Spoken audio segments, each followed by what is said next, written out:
wamukelekile kuziqinisekiso zakho zempilo, zengcebo, zenjabulo nokuphila okuchichimayo. Thatha isikhathi sakho ulalele lezi qinisekiso ukuze uzokwazi ukudala umuntu omusha ngaphakathi kwakho. Sakha iqiniso lethu ngemicabango yethu. Sakha iqiniso lethu ngamazwi esiwakhulumayo.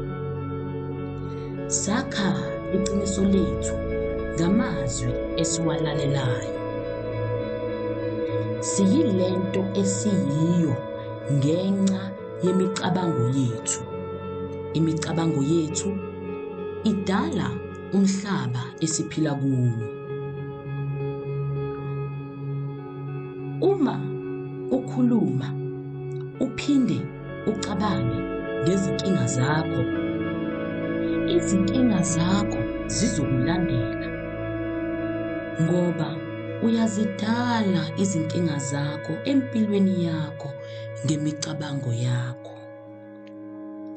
Ake sicale ngalezi qinisekiso. Nginamandla, ngibukhali, ngiyachichima, ngibusisiwe, ngicebile, ngiyimpumelelo,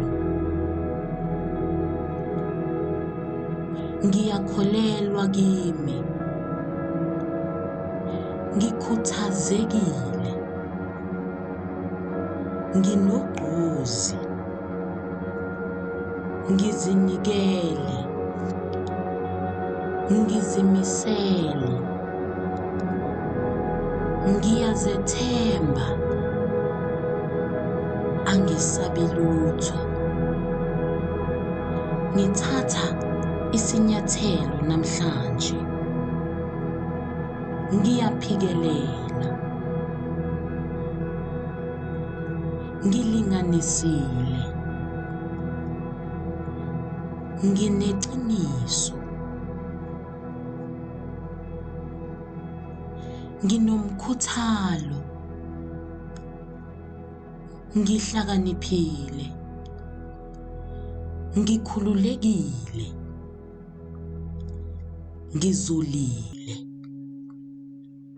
ngimunye nomdali, ngiphethe impilo yami, ngiyayithanda impilo yami, ngithatha izinyathelo ezinesibindi, ngichubekela phambili ngesibindi, ngingumholi, ngikhuziwe, nginothando, ngiyinjabulo, ngiyigugu, angesabi lutho, ngimunye kanye nomdali, ngibusisekile, ngicebile, nginengcebo, ngiyaphumelela, ngithatha izinyathelo ezengimikisa empumelelweni yami, ngiyazethemba,